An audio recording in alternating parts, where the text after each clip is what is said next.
नमस्कार, मी दिनकर शिंदे. आपण पाहताय डीएच न्यूज. तुमचं मत माझं मत मध्ये आपलं स्वागत. मित्रांनो, महत्वाचा मुद्दा मी आपल्यासोबत घेऊन आलोय आणि तो म्हणजे असा आहे की लोकसभेच्या 48 जागेवरती महाराष्ट्रामध्ये मतदान झालेलं आहे आणि त्यापैकी मराठवाड्याच्या 8 जागेंकडे सगळ्यांचं लक्ष लागलंय. वास्तविक पाहता मराठवाड्यामध्ये जे 8 जिल्हे आहेत त्यामध्ये छत्रपती संभाजीनगर आहे, जालना, बीड, धाराशिव, हिंगोली, परभणी आणि लातूर हे मतदारसंघ त्यामध्ये येत आहेत. विशेष म्हणजे या 8 मतदारसंघामध्ये नेमकं कुणाचं प्राबल्य किती आहे हे तर आपण सगळेजण त्याकडे लक्ष देऊन आहोतच. पण सगळ्यात महत्वाचा भाग आहे की शिवसेना उद्धव ठाकरे यांचा पक्ष मराठवाड्यामध्ये नेमकी काय करिश्मा करेल, काय जादू करेल याकडे सगळ्यांचं लक्ष लागलेलं आहे. त्याचं कारण असं आहे की हिंदू हृदय सम्राट बाळासाहेब ठाकरे यांच्या पाठीमागं मुंबई जितक्या ताकदीनं उभा राहिली, कोकण जितक्या ताकदीनं उभा राहिला, त्यापेक्षा अधिक ताकदीनं मराठवाडा उभा राहिलेला आहे. आजही मराठवाड्यातल्या प्रत्येक जिल्ह्यामध्ये शिवसेनेला मानणारा कट्टर शिवसैनिक आपल्याला पाहायला मिळतो. आज उद्धव ठाकरे यांची शिवसेना फुटलेली आहे. एकनाथराव शिंदे 40 आमदार घेऊन हे भारतीय जनता पार्टी सोबत गेलेले आहेत. अशा वेळी उद्धव ठाकरे यांची शिवसेना संपली असं महाराष्ट्रातला भारतीय जनता पार्टी पक्ष हा सातत्यानं सांगत होता आणि देवेंद्र फडणवीस यांनी तर उद्धव ठाकरे यांच्यावरती टीका केली होती. फक्त बाप आणि लेक म्हणजे उद्धव ठाकरे आणि आदित्य ठाकरे एवढेच शिवसेनेमध्ये राहतील असंही भारतीय जनता पार्टीचे काही नेते बोलत होते. आणि त्यावेळेसच ही लोकसभेची निवडणूक लागलेली आहे आणि उद्धव ठाकरे यांची शिवसेना मराठवाड्यामध्ये काय करिश्मा करते, नेमका किती जागेवर झेंडा फडकवते याकडे तुमचं आमचं लक्ष आहे. याबाबत जर आपण थोडी सविस्तर चर्चा केली तर एक गोष्ट लक्षात येते की मराठवाड्यामध्ये लोकसभेच्या 8 जागा आहेत. या 8 जागांपैकी महाविकास आघाडीमध्ये उद्धव ठाकरे यांच्या शिवसेनेला 4 जागा, या ठिकाणी 4 जागेवरती उद्धव ठाकरे यांची शिवसेना लढतीये. त्यापैकी राष्ट्रवादी काँग्रेस एका जागेवर लढतीये आणि काँग्रेस ही 3 जागेवरती लढतीये. ज्या 4 जागेवरती उद्धव ठाकरे यांची शिवसेना लढतीये त्याचा जर आपण थोडा विचार केला तर आणखी एक गोष्ट आपल्या लक्षात येईल की उद्धव ठाकरे हे 2 जागेवरती शिवसेना विरुद्ध शिवसेना अशा लढतीमध्ये त्या ठिकाणी दिसत आहेत. म्हणजेच एकनाथराव शिंदे यांची शिवसेना विरुद्ध उद्धव ठाकरे यांची शिवसेना असे 2 मतदारसंघ आहेत. त्यामध्ये छत्रपती संभाजीनगर हा एक मतदारसंघ आहे आणि हिंगोली हा एक मतदारसंघ आहे. दोन्हीही परंपरेनं शिवसेनेचे बालेकिल्ले समजले जातात. तिसरा मतदारसंघ जो आहे ज्या ठिकाणी उद्धव ठाकरे यांच्या शिवसेनेची लढत आहे ती राष्ट्रीय समाज पक्षाच्या विरोधात आहे, महादेव जानकरांच्या विरोधात आहे आणि ती लढत परभणीमध्ये होतीये. चौथी लढत जी होतीये उद्धव ठाकरे यांच्या शिवसेनेची ती राष्ट्रवादी काँग्रेस अजित पवार गट यांच्यासोबत होतीये आणि ती धाराशिवमध्ये लढत होतीये. मित्रांनो, या 4 जागांचा जर आपण विचार केला तर आपण ज्यावेळेस त्या ठिकाणी सर्वे करतोय, मतदारांशी बोलतोय, ज्येष्ठ पत्रकार आहेत त्यांच्याशी आपण चर्चा केली आणि राजकीय विश्लेषक यांच्याशी सुद्धा चर्चा केली. एक परिस्थिती आपल्या अशी लक्षात आली की छत्रपती संभाजीनगर या ठिकाणी उद्धव ठाकरे यांची शिवसेना विरुद्ध एकनाथराव शिंदे यांची शिवसेना म्हणजे महायुती आणि महाविकास आघाडी आमने सामने. परंतु या ठिकाणी उद्धव ठाकरे यांच्या शिवसेनेकडून चंद्रकांत खैरे हे उमेदवार आहेत तर एकनाथराव शिंदे यांच्या शिवसेनेकडून संदीपान भुमरे आहेत. मित्रांनो, या ठिकाणी चंद्रकांत खैरे यांचं पारडं जड दिसतंय, त्यांची बाजू जड झालेली दिसतेय, तर त्या विरोधात संदीपान भुमरे यांची बाजू त्या ठिकाणी आपल्याला थोडी हलकी झालेली दिसते. याचं कारणही आपल्याकडे असं आलेलं आहे की एकतर संदीपान भुमरे हे राज्याच्या मंत्रिमंडळामध्ये मंत्री आहेत, परंतु त्यांचा जो मतदारसंघ आहे तो संभाजीनगरमध्ये पैठण भागामध्ये येतो. तो मतदारसंघ छत्रपती संभाजीनगर या लोकसभेमध्ये येत नाहीये आणि म्हणून संदीपान भुमरे यांना मतदान करणारे जे मतदार आहेत ते त्यांच्या लोकसभेच्या मतदारसंघात येत नाही. हा सगळ्यात पहिला फटका त्यांना बसलेला आहे. दुसरा असा आहे की संदीपान भुमरे यांचा जो काही दारूच्या दुकाना म्हणजेच दारूच्या दुकानाचा जो मुद्दा आहे की त्यांनी अधिक लायसन आणलेले आहेत आणि त्यांनी दारूच्या दुकाना या ठिकाणी चालवतात असा त्यांच्यावर आरोप होतोय. आरोप नव्हे, काही दुकानही त्यांच्या आहेत असंही पक्षाकडून त्यांच्या बोललं जात आहे. त्याचा जो फटका मतदारामध्ये बसलेला आहे कारण विरोधकांनी तोच मुद्दा या ठिकाणी घेतलेला आहे की एवढी दुकानं तुमच्याकडे आली कशी आणि याला कोट्यवधी रुपये लागले, ते संदीपान भुमरे यांनी आणले कुठून, हाही फटका संदीपान भुमरे यांच्या या लोकप्रियतेला बसतोय. तिसरा भाग असा आहे की मनोज जरांगे पाटील आणि राज्य सरकार यांचं ज्यावेळेस जरांगे पाटलांचं आंदोलन सुरू होतं त्यामध्ये मध्यस्थी करण्याची भूमिका ही संदीपान भुमरेंनी घेतली होती. पहिल्या दुसऱ्या टप्प्यामध्ये संदीपान भुमरे यांनी सकारात्मक त्या ठिकाणी कॉम्प्रोमाइज करण्याची भूमिका घेतली होती. परंतु नंतरच्या टप्प्यामध्ये जरांगे पाटील ज्यावेळेस उपोषणाला बसले आणि त्यांची प्रकृती खालवली त्यावेळेस मात्र संदीपान भुमरे यांनी या उपोषणाकडे पाठ फिरवली होती. एकनाथराव शिंदे यांच्या शिवसेनेनं सुद्धा मनोज जरांगे पाटलांच्या आंदोलनाकडे पाठ फिरवली आणि याच वेळी मुख्यमंत्री असलेले एकनाथराव शिंदे बोलले होते की अतिचं जर झालं किंवा मर्यादेपेक्षा जास्त झाली तर आम्ही त्याचा करेक्ट कार्यक्रम करतो. हा जो फटका एकनाथराव शिंदे यांच्या शिवसेनेला बसतोय त्यामुळं संदीपान भुमरे यांच्याविषयी सुद्धा नाराजी मराठा समाजामध्ये आहे. शिवसेना एकनाथ शिंदे गटासोबत आहे आणि विशेषतः भारतीय जनता पार्टी महायुतीच्या विरोधात सुद्धा आहे. हा जो काही मराठा मतदार आहे तो संदीपान भुमरेंपासून बाजूला जाताना दिसतोय आणि तो चंद्रकांत खैरे यांच्या बाजूला महाविकास आघाडीकडे झुकताना आपल्याला पाहायला मिळतोय. मित्रांनो, तिसरा मुद्दा ह्याच्यामध्ये असा येतोय की चंद्रकांत खैरे हे ओबीसी आहेत आणि त्यामुळं मराठा ओबीसी जो काही मराठवाड्यामध्ये संघर्ष निर्माण झाला होता यामध्ये पूर्ण ओबीसी समाज जो आहे तो चंद्रकांत खैरे यांच्या पाठीमागे जाताना आपल्याला पाहायला मिळतोय. त्यासोबत दलित समाज आहे, जे की नरेंद्र मोदी यांनी अबकी बार 400 बारचा नारा दिला होता. त्यामध्ये भारतीय जनता पार्टी घटना बदलू शकते हा जो संदेश गेलेला आहे आणि छत्रपती संभाजीनगरमध्ये दलित समाज हा मोठ्या संख्येने आहे, तोही चंद्रकांत खैरे म्हणजेच महाविकास आघाडीच्या उमेदवाराकडे झुकलेला आपल्याला पाहायला मिळतोय. तिसरा भाग याच्यामध्ये असा आहे की विद्यमान जे खासदार आहेत एमआयएमचे इम्तियाज जलील हेही त्या ठिकाणी निवडणुकीला उभा आहेत. त्यामुळे तिरंगी लढत होते. वंचित बहुजन आघाडीचाही या ठिकाणी उमेदवार आहे, परंतु त्यांनी मतं जी काय आहेत या विजयाच्या उंबरट्यापर्यंत जो उमेदवार जातोय त्याच्या तुलनेनं अगदी 4-5व्या क्रमांकावर ते जातील असं त्या ठिकाणी बोललं जात आहे. खरी लढत ही चंद्रकांत खैरे यांची आणि इम्तियाज जलील या दोघांमध्ये होईल आणि संदीपान भुमरे हे तिसऱ्या स्थानावर राहतील असं बोललं जात आहे.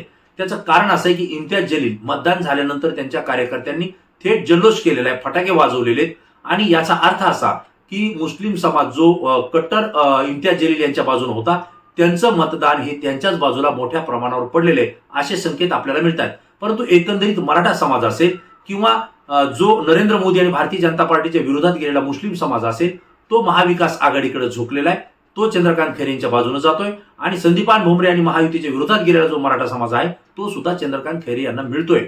अशा पद्धतीने जर विचार केला तर छत्रपती संभाजीनगर या मतदारसंघात चंद्रकांत खैरे हे त्या ठिकाणी बाजी मारतील, म्हणजेच उद्धव ठाकरे यांच्या शिवसेनेचा भगवा त्या ठिकाणी फडकतोय असं मतदार बोलतायत. दुसरा मतदारसंघ जो आहे जो शिवसेना विरुद्ध शिवसेना लढला गेलेला आहे तो म्हणजे हिंगोली मतदारसंघ आहे. मित्रांनो, आपल्याला माहिती आहे की हिंगोलीमध्ये शिवसेनेचे विद्यमान खासदार जे त्या ठिकाणी होते ते म्हणजे हेमंत पाटील. हेमंत पाटील हे उद्धव ठाकरे पासून एकनाथ शिंदे बाजूला गेल्यानंतर ते एकनाथ शिंदे यांच्या गटामध्ये गेलेले आणि त्यांना लोकसभेची उमेदवारी सुद्धा त्या ठिकाणी जाहीर करण्यात आली होती. हेमंत पाटील यांनी प्रचारालाही सुरुवात केली, परंतु भारतीय जनता पार्टीच्या अनेक नेत्यांनी पदाधिकाऱ्यांनी त्यांना विरोध केला. जर ते उमेदवार असतील तर आम्ही त्यांचं काम करणार नाही असं स्पष्टपणे भारतीय जनता पार्टीनं सांगितलं होतं. त्यामुळे हेमंत पाटील यांचे चाहते, यांचे कार्यकर्ते, यांचे पदाधिकारी जे आहेत, जे शिवसैनिक आहेत, ते भारतीय जनता पार्टीवर त्या ठिकाणी प्रचंड नाराज झाले होते. परंतु परिस्थिती अशी झाली की हेमंत पाटील यांची उमेदवारी त्या ठिकाणी काढून घेण्यात आलेली आहे आणि ती उमेदवारी बदलून त्या ठिकाणी बाबुराव कदम कोहीकर यांना ती उमेदवारी त्या ठिकाणी देण्यात आलेली आहे. बाबुराव कदम यांना उमेदवारी मिळाल्यानंतर पुन्हा प्रचारात जाणं, यंत्रणा राबवणं आणि पुन्हा ती सगळी सांगड घालणं हे थोडं त्यांना जड गेलेलं दिसतंय. आणि दुसरा भाग या ठिकाणी उद्धव ठाकरे यांच्या शिवसेनेकडून थेटपणे नागेश पाटील आष्टीकर यांना त्या ठिकाणी उमेदवारी दिलेली आहे. नागेश पाटील आष्टीकर हे जनसामान्यातले नेते आहेत, सातत्यानं ते शिवसेनेचं काम करतात आणि कट्टर शिवसैनिक म्हणून ते त्या मतदारसंघामध्ये ओळखले जातात. अशा पद्धतीने जी हिंगोलीमध्ये लढत झालेली आहे यामध्ये उद्धव ठाकरे यांच्या शिवसेनेचे नागेश पाटील आष्टीकर हे त्या ठिकाणी विजयी होतील असं त्या ठिकाणचे मतदार आणि राजकीय विश्लेषक बोलत आहेत. हे दोन मतदारसंघ झाल्यानंतर तिसरी लढत जी झालेली आहे ती म्हणजे परभणीची लढत आहे. परभणीमध्ये उद्धव ठाकरे यांच्या शिवसेनेकडून कट्टर शिवसैनिक असलेले आणि एकनिष्ठ शिवसैनिक असलेले विद्यमान खासदार संजय जाधव, ज्यांना बंडू जाधव असं सुद्धा म्हटलं जातं, ते संजय जाधव त्या ठिकाणी पुन्हा एकदा उमेदवार आहेत आणि त्यांचे प्रतिस्पर्धी म्हणून भारतीय जनता पार्टीचा उमेदवार येईल असं वाटलं होतं किंवा एकनाथराव शिंदे यांच्या शिवसेनेचा उमेदवार असेल असंही वाटलं होतं. परंतु ते दोन्ही बाजूला पडले आणि त्या ठिकाणी अचानकपणे अजित पवार राष्ट्रवादी काँग्रेसच्या गटाला ती जागा सोडण्यात आली आणि त्यातली त्यात त्यांचे मित्रपक्ष असलेले राष्ट्रीय समाज पक्षाला ती जागा सुटली, ज्या ठिकाणी महादेव जानकर उभा राहिले. मित्रांनो, तसं जर पाहिलं तर महादेव जानकर यांचा आणि परभणी मतदारसंघामध्ये कुठलाही जास्तीचा संपर्क येत नाहीये. त्यांनी त्या पद्धतीने कुठले कामही त्या मतदारसंघात केलेले नाहीत. केवळ रत्नाकर गुट्टे हे त्यांच्या पक्षाचे आमदार त्या ठिकाणी आहेत, म्हणून या मतदारसंघावर माझं प्राबल्य आहे असं महादेव जानकर बोललेले आहेत. तसं जर पाहिलं तर रत्नाकर गुट्टे हे भाजपचे उमेदवार होते, परंतु ऐनवेळी त्यांना भाजपनं ईबी फॉर्म दिला नाही आणि त्यामुळं महादेव जानकर यांनी त्यांना आपल्या पक्षाचा फॉर्म दिला आणि म्हणून ते रत्नाकर गुट्टे रासपचे आमदार म्हणून त्या ठिकाणी ओळखले जातात. परंतु महादेव जानकर हे परभणीमध्ये नेमकं उमेदवार का दिले गेले याचा विचार केल्यानंतर एक लक्षात येतं की त्या मतदारसंघामध्ये धनगर समाज मोठ्या प्रमाणावर आहे आणि महादेव जानकर प्रचारात आल्यानंतर त्यांनी स्पष्टपणे सांगितलं की धनगर समाजाची इतकी लाख मत आहेत, ओबीसी समाजाची इतकी लाख मत आहेत, सगळ्यांची जर गोळाबेरीज केली तर मी या ठिकाणी निवडून येतो. हा जो काही त्यांनी प्रचार राबवला यामध्ये बंडू जाधव जी विकासाची भाषा बोलत होते, त्यांच्यासोबत 18 पगड जातीचे मतदार होते आणि कट्टर शिवसैनिक म्हणून त्यांची ओळख आहे. आणि परभणी हा मतदारसंघ आजपर्यंत हिंदू हृदय सम्राट बाळासाहेब ठाकरे यांच्याच विचाराने प्रेरित झालेला आहे. त्या ठिकाणी आजही कट्टर शिवसैनिक मोठ्या संख्येने पाहायला मिळत आहेत. यावेळेला बंडू जाधव यांच्या बाजूने आपोआपच मराठा समाज हा एकवटला गेला. कारण महादेव जानकर यांनी ज्यावेळेस ओबीसीचा नारा त्या ठिकाणी दिला त्यावेळेस पर्याय नसल्यानं सगळा मराठा समाज एकत्र आला आणि तो बंडू जाधव यांच्या बाजूने त्या ठिकाणी झुकला. आणि एवढंच नाही, प्रचार यंत्रणाच मराठा समाजाने त्या ठिकाणी आपल्या ताब्यात घेतली. त्याचं कारणही असं होतं की परभणी मतदारसंघ हा थेट जालना आणि छत्रपती संभाजीनगर यातला काही भाग या मतदारसंघामध्ये येतो. ज्या जालन्याच्या अंतरवाली सराटीमध्ये मनोज जरांगे पाटलांनी मराठा आरक्षणाचा लढा उभा केला होता तो भाग सुद्धा परभणी मतदारसंघात येतो. इव्हन जरांगे पाटलांचं मतदान सुद्धा परभणी मतदारसंघामध्ये आहे. हा जो काही एकंदरीत परिणाम आहे त्या ठिकाणी बंडू जाधव म्हणजे संजय जाधव यांच्या बाजूला हा मतदार जास्त प्रमाणात झुकलेला आपल्याला पाहायला मिळतोय. आणि त्यामुळे परभणीमधून उद्धव ठाकरे यांच्या शिवसेनेचे बंडू जाधव म्हणजे संजय जाधव हे त्या ठिकाणी विजयी होतील. त्या ठिकाणी शिवसेनेचा भगवा फडकेल असं त्या ठिकाणी राजकीय विश्लेषक आणि पत्रकार सुद्धा बोलतायत. मित्रांनो, चौथा मतदारसंघ जो आहे तो म्हणजे धाराशिव. आता धाराशिव हा तसा जर पाहिला तर शिवसेनेचा बालेकिल्ला आहे. ओमराजे निंबाळकर हे त्या ठिकाणचे विद्यमान खासदार आहेत. जनसामान्यामध्ये ते मिसळत आहेत. सातत्यानं 24 तास गोरगरिबांची कामं करण्यामध्ये ते व्यस्त असतात, हे सगळ्यांना माहिती आहे. आणि त्यामुळं गरीब असो किंवा श्रीमंत असो तो ओमराजे निंबाळकर यांच्या पाठीशी गंभीरपणे उभा राहिलेला आहे. आणि ज्यावेळेस धाराशिव आपण पाहतो त्यावेळेस पद्मसिंह पाटील आणि ओमराजे निंबाळकर यांच्या परिवाराचं जे वितुष्ट आहे, जो वाद आहे तो सगळ्यांना माहिती आहे. आणि अशा परिस्थितीमध्ये राणा जगजितसिंह हे भारतीय जनता पार्टीमध्ये आहेत, परंतु त्यांच्या पत्नी ज्या आहेत अर्चना पाटील यांना राष्ट्रवादी काँग्रेस अजित पवार गटाकडून उमेदवारी देण्यात आली आहे. मित्रांनो, हे समीकरण जे आहे हे धाराशिवकरांना पटलेलं नाही. म्हणजे राणा जगजितसिंह पाटील हे भाजपचे आमदार आहेत आणि त्यांच्या पत्नी अर्चनाताई पाटील या राष्ट्रवादी काँग्रेस अजित पवार गटाकडून लोकसभेला उमेदवार आहेत. म्हणजे नवरा एका पक्षामध्ये आणि बायको एका पक्षामध्ये हे मतदारांना पटलेलं नाही.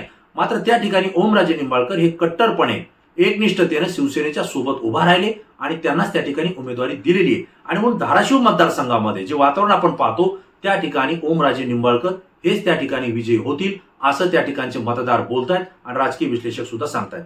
मित्रांनो, मराठवाड्यातल्या या 8 जागांपैकी 4 जागेवरती शिवसेना उद्धव ठाकरे गट लढलेला आहे आणि या 4ही जागेवरती उद्धव ठाकरे यांचं वर्चस्व राहील आणि त्यांच्या शिवसेनेचा भगवा फडकेल असं या ठिकाणी फिरल्यानंतर, लोकांशी चर्चा केल्यानंतर आणि जाणकारांशी आपण चर्चा केल्यानंतर ही गोष्ट आपल्या लक्षात येते. परंतु जे दुसरे 4 मतदारसंघ आहेत ते राष्ट्रवादी काँग्रेस आणि भारतीय जनता पार्टी यांच्या विरोधात लढत होतीये.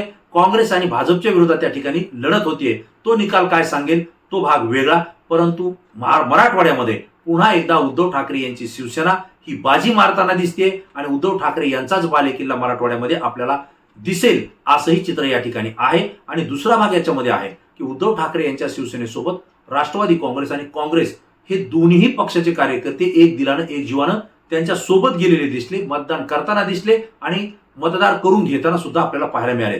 परंतु मराठवाड्यामध्ये सगळ्यात मोठा इफेक्ट होता तो म्हणजे जरांगे पाटील इफेक्ट. मराठा आरक्षणासाठी कोट्यवधी समाज जो जरांगे पाटलांच्या पाठीशी आलेला आहे त्यांचा जो इफेक्ट आहे तो मराठवाड्याच्या या जिल्ह्यामध्ये अधिक प्रमाणात प्रभावित करणारा दिसतो. आणि यामुळे जरांगे पाटलांसोबत गेलेला जो मराठा समाज आहे, जो मुस्लिम समाज आहे, दलित समाज आहे आणि 12 बलुतेदार जो जरांगे पाटलांना मानतो तो त्यांच्याच विचारानं महायुतीच्या विरोधात गेलेला आहे, भाजपच्या विरोधात गेलेला आहे. एकनाथ शिंदे जो ज्यावेळेस जरांगे पाटलांचा करेक्ट कार्यक्रम करू असं बोलले होते त्यावेळी जरांगे पाटलांनी सुद्धा सांगितलं होतं की आम्ही सुद्धा योग्य वेळी तुमचा करेक्ट कार्यक्रम करू. आणि याचा परिणाम असा झाला की त्यांना मानणारा जो वर्ग आहे तो एकनाथ शिंदे यांच्या शिवसेना आणि महायुतीच्या विरोधात गेलेला आहे. त्याचा परिणाम उद्धव ठाकरे यांच्या शिवसेनेला फायद्याचा झालेला आपल्याला या ठिकाणी पाहायला मिळतोय. मित्रांनो, मराठवाड्यातल्या या 8ही जिल्ह्याचं पैकी शिवसेना लढलेल्या 4 मतदारसंघाची माहिती मी आपल्याला दिली. तुम्हाला काय वाटतंय की मराठवाड्यामध्ये उद्धव ठाकरेंची शिवसेना बाजी मारेल का? तुमचं मत आमच्यासाठी अत्यंत महत्वाचं आहे, कारण तुमचं मत हे संपूर्ण महाराष्ट्रातून असतं आणि ते अत्यंत अभ्यासपूर्ण असतं. मित्रांनो, पुन्हा नवीन विषय नवीन मुद्दा घेऊन आपल्यासमोर येईल. तोपर्यंत धन्यवाद.